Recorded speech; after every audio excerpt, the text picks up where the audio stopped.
Many people think of atheism as a negative thing. In fact, according to a Gallup poll, only about 47% of people would vote for an otherwise well-qualified person who was an atheist. To put this in perspective, atheists rank behind blacks, Jews, women, Hispanics, Mormons, the elderly, and even gays.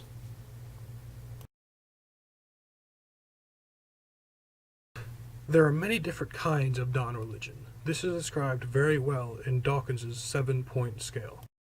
First, there is a strong atheist, one who says that God absolutely does not exist.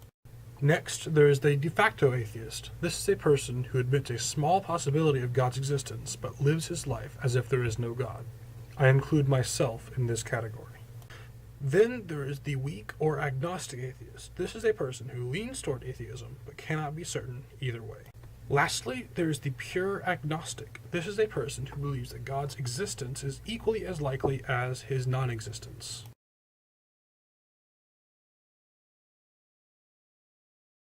Many people think of atheists as immoral. This is far from true.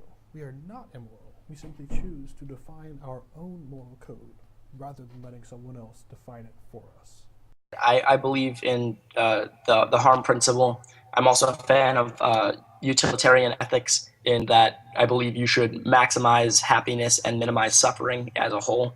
Also, I don't remember exactly which philosopher posed this, but anytime you're considering an ethical dilemma, you should attempt to view it as if you could be any party and you don't know who you are. So you're not saying, oh, well, there's a situation where I could rob a guy and get $300. I don't harm him. I just take $300 from him. Is that morally right? Well, he goes down $300. I go up $300. So you could be like, oh, well, that's me. Yeah, I go up $300. So that's fine. But but then if you consider it, you have a 50-50 chance of being in either party. You're like, oh, I don't want $300 stolen from me for no reason. I earned that.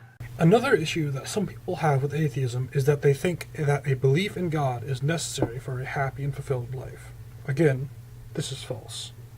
People go to religion to find themselves, to find what truly makes them happy, what truly to get a lead in their life.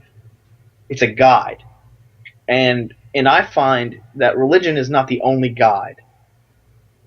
If you're searching for something, some people find it in their work, some people find it in their hobbies. I find it in my work. I love chemistry. I'm a chemistry major at Western Carolina University, and it is fantastic how much joy I get out of that stuff. Many people who speak out against atheism say that religion is not a matter of logic, but of faith. This is true, but it is not a reason to believe in God.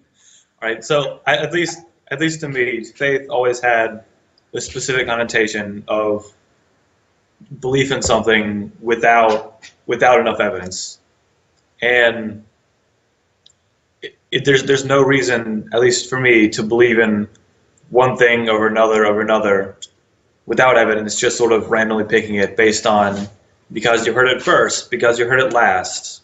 It seems a little bit divisive to me, quite honestly. To me, atheism does not just imply a lack of belief in God, but also a healthy and curious mind. It shows a person who has the courage to stand by their logical beliefs and also to give up the ones which are proven illogical. It also shows an unbounded admiration for nature as it is, and for humanity as we are meant to be.